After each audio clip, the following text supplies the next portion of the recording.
고등수학상 곱셈 공식입니다. 곱셈 공식이다 보니까 많은 학생들이 무작정 암기하는 경우들이 굉장히 많은데요. 그렇게 한다면 비효율적이고 장기간 기억하기가 어렵습니다. 그렇기 때문에 곱셈 공식을 효율적으로 장기간 오래 기억하려면 유도 과정을 익히는 것이 중요합니다. 자, 아래 곱셈 공식들을 보면서 어떻게 유도하는가 한번 보도록 하겠습니다. 자, 완전 제곱식 형태들이 여러 개 나와 있는데요. 우선 소가로 안에 항을 끊습니다. 그리고 나서 제곱하라고 했으니까 첫 번째 항을 제곱하고 두 번째 항을 제곱하면 x제곱 플러스 y제곱이 나옵니다.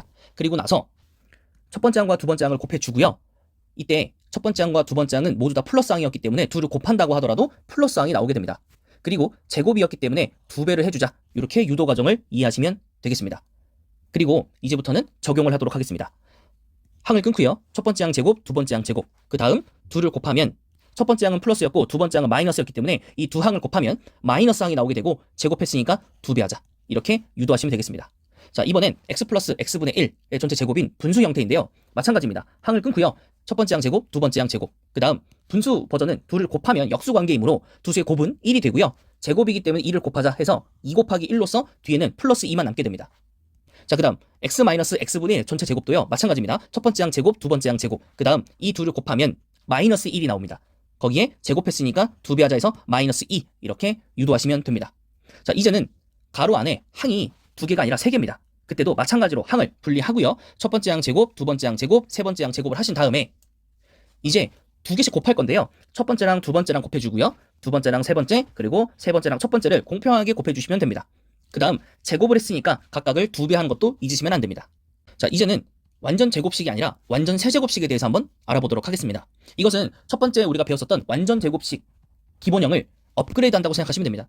그래서 우선은요, 똑같이 소가로 안에 항을 끊어 놓고요. 첫 번째 항을 제곱이 아닌 세제곱을 시켰기 때문에 세제곱을 해줍니다. 그리고 두 번째 항도 세제곱을 하고요. 그리고 나서 둘을 곱하게 될 텐데 그냥 곱하면 완전 제곱식하고 똑같잖아요. 그래서 첫 번째 항을 두 번 곱하고 두 번째 항과 곱하게 되면 x제곱 y가 나오게 되고, 그 다음 두 번째 항을 두 번 곱하고 첫 번째 항과 곱하면 x, y의 제곱이 나옵니다. 그리고 세제곱이었기 때문에 각각을 3배를 해주시면 됩니다. 이렇게 유도 과정을 또 하나를 익히는 겁니다. 그리고 이것을 적용하게 되면은 마찬가지로 항을 끊고 첫 번째 항을 세제곱하고 두 번째 항을 세제곱하게 되면 마이너스 y 세제곱이 나옵니다. 그리고 첫 번째 항을 두 번 곱한 다음에 두 번째 항과 곱하게 되면 마이너스 항이 나오게 되면서 세제곱이니까 3배를 하게 되는 거고요. 그 다음은 뒤에 걸 두 번 곱한 다음에 첫 번째 항과 곱하기 때문에 플러스 항이 생기고 세제곱했으니까 3배가 되는 것입니다. 자, 분수 형태도 마찬가지입니다. 자, 세제곱의 분수 형태도 마찬가지입니다. 항을 끊고요. 첫 번째 항을 세제곱하고 두 번째 항을 세제곱하고 그 다음에 첫 번째 항에 두 번 곱한 다음에 두 번째 항을 곱하고 두 번째 항에 두 번 곱하고 첫 번째랑 곱하면 각각은 x가 하나 남고 x분의 1이 하나 남고 그래서 세제곱이니까 3배를 하자 이렇게 해서 전개가 되는 겁니다. 자, x 마이너스 x분의 1의 세제곱도 마찬가지입니다. 항을 끊고요. 첫 번째를 세제곱, 두 번째를 세제곱 하고 그 다음에 첫 번째 걸 두 번 곱한 다음에 뒤에 거랑 곱하고 뒤에 걸 두 번 곱한 다음에 앞에 거랑 곱하면 각각의 항의 부호가 결정이 되면서 세제곱이니까 3배를 하자라고 하면서 유도 과정을 이용하시면 편리하게 전개할 수 있겠습니다.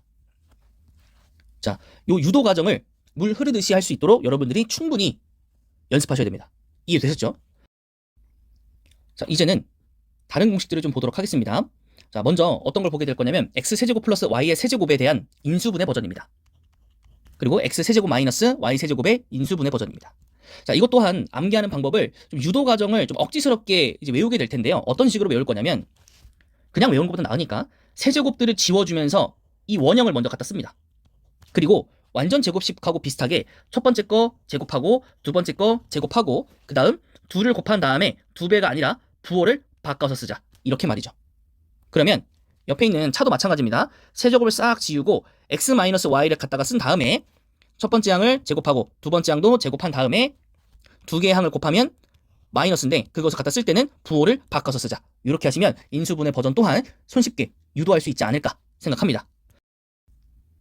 자, 그리고 밑에 있는 걸 보시면 x제곱 플러스 xy 플러스 y제곱 거기에 x제곱 마이너스 xy 플러스 y제곱 곱하게 되면 x4제곱 플러스 x제곱 y제곱 플러스 y4제곱 이렇게 된다고 나와 있는데요. 우선 이 형태만 좀 기억을 하시고 그 형태가 나오면 전개하면 어떻게 된다? 첫 번째 거 제곱, 두 번째 거 제곱, 세 번째 거 제곱을 하면 전개가 된다. 이 정도로만 이해하시고요. 나중에 우리는 이것을 반대로 인수분해하는 버전으로서 보기차식으로 인수분해를 학습하게 됩니다. 그래서 그때 다시 한번 볼 예정이기 때문에 지금은 눈으로 한번 봐두시고요. 혹시라도 문제 풀이에 비슷한 식이 나오게 되면 그때 좀 잘 적용해서 풀어보도록 합시다.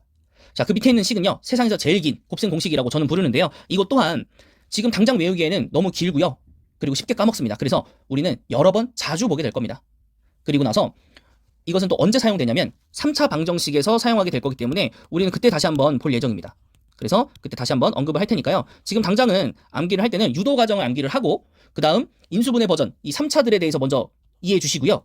그 다음은 그래도 시간이 남고 난 그래도 더 외울 수 있다 하시는 분들은 보기차식의 전개, 그 다음에 이 세상에 제일 긴 곱셈 공식에 대한 것들도 외워주시면 좋겠습니다. 자, 이제 마지막으로 곱셈 공식 변형에 대해서 한번 볼 텐데요. 곱셈 공식 변형도 마찬가지로 굉장히 많은 공식이 있습니다. 우리가 기본 곱셈 공식을 외우지 않았기 때문에 밑에 있는 곱셈 공식 변형 또한 암기를 안 하는 게 가장 좋습니다. 하지만 이것은 암기를 안 하고 넘어갈 수는 없습니다. 그래도 효율적으로 외워야겠죠. 그래서 우리는 각각의 곱셈 공식 변형 공식들을 한글화로 패치를 해서 암기를 하도록 하겠습니다. 자, 우선 첫 줄에 나와 있는 것을 어떻게 외울 거냐? 제곱의 합은 합의 제곱 마이너스 2배의 곱이다 라고 외울 겁니다. 그리고 제곱의 합은 차로도 만들 수 있었습니다. 그래서 합을 차로 바꿔서 차의 제곱, 그리고 마이너스를 플러스로 바꿔서 플러스 2배의 곱이다. 이렇게 해서 제곱의 합은 합의 제곱 마이너스 2배의 곱을 외우면 이것을 차로 바꾸면 마이너스를 플러스만 바꾸자라고 해서 손쉽게 또 암기를 하는 거죠. 자, 그 다음은 이것들 두 개의 값이 같은 값이잖아요. 제곱의 합이. 그래서 이것이 같기 때문에 동량을 정리해주면 합의 제곱 마이너스 차의 제곱은 4배의 곱이 된다라고 해서 이 식 또한 한글화 패치로 외울 수 있게 되고, 우리가 제곱의 합은 두 식을 암기하게 되면 자동으로 유도가 되는 식이기 때문에 굳이 따로 외울 필요 없이 제곱의 합을 두 개를 쓴 다음에 이거를 유도로 하자라고 하시면 세 개가 동시에 잘 외워지실 겁니다. 자, 그 다음은 분수 버전이 밑에 있는데요. 이 분수 버전은 아까 말씀드렸다시피 전개할 때 둘을 곱하면 분수 버전은 곱이 1입니다. 그래서 우리가 별도로 암기하지 않고 분수 버전은 곱을 전부 다 지워주시면 됩니다. 그럼 오히려 더 쉬워지죠. 합의 제곱 마이너스 2, 차의 제곱 플러스 2, 합의 제곱 마이너스 차의 제곱은 4다. 이렇게 암기가 되는 겁니다. 이해되셨죠? 그리고 마지막에 나와 있는 항이 3개짜리도 형식을 보면 똑같습니다. 제곱의 합은 합의 제곱 마이너스 2배의 곱들. 그렇기 때문에 이것은 제곱의 합 첫 번째 한글화 패치 공식으로도 충분히 우리가 알아낼 수 있습니다. 이해되셨죠? 자, 이제는 이것을 세제곱의 합과 세제곱의 차로 바꾸도록 하겠습니다. 여기 오타가 났었네요. 자, 그래서 세제곱의 합은 합의 세제곱이겠죠. 합이 제곱이 아니라 합의 세제곱이겠죠. 그 다음에 마이너스는 그대로 가면서 2배가 아니라 3배가 되는 거고요. 그냥 곱이 아니라 합곱이 되는 겁니다. 그러면 제곱의 합을 하나만 외워도 활용이 되는 거죠. 그리고 이제 세제곱의 합을 외웠으니까 세제곱의 차는 합을 차로 바꾸면 마이너스는 플러스로 바뀝니다. 첫 번째랑 동일하죠, 여기서. 그리고 합이 아니라 차로 바뀌면서 플러스 3배의 차곱이다. 이렇게 암기하시면 되겠습니다. 그래서 우리는 최초에 어떤 것부터 해야 된다? 그렇죠. 제곱의 합은 합의 제곱 마이너스 2배의 곱을 먼저 연습을 하시고요. 그걸 차로 바꾸면 마이너스는 플러스로 바뀐다. 그리고 이 두 값은 같기 때문에 동리안끼리 정리해주면 합의 제곱 마이너스 차의 제곱은 4배의 곱이다. 그리고 분수 버전은 곱이 1이기 때문에 굳이 암기하지 않고 곱을 1로 처리한다. 이것을 세제곱의 합으로 또 응용을 하면 합을 세제곱을 할 거고 마이너스 2배가 아니라 마이너스 3배를 할 거고 그냥 곱이 아니라 합곱으로 하겠다. 그리고 이걸 차로 바꾸면 차의 세제곱인데 플러스 마이너스가 아니라 플러스 3배의 합곱이 아니라 차곱으로 변경이 된다. 그리고 여기서도 분수 버전은 마찬가지 곱은 1로 처리해주면 더 손쉽게 문제를 풀 수 있다. 이렇게 말씀을 드리도록 하겠습니다. 자, 사실 곱셈 공식은 말 그대로 암기를 하면 되는데 굳이 이렇게 시간을 들여서 학습을 하는 이유는 더 효율적인 방법을 넣어드리기 위함이기 때문에 여러분들이 꼭 오늘 배운 방법으로 유도를 해보시고 또 한글화 패치도 곧잘 이해를 하셔서 암기를 또 해서 우리가 실질적으로 문제를 풀 때 적용을 하시길 바라겠습니다. 그러면 이 뒷장에 나와 있는 유제들은 여러분들이 풀어보신 다음에 수업 시간에 우리가 답을 체킹하도록 하겠습니다. 자, 이번 곱셈 공식 영상은 여기까지입니다.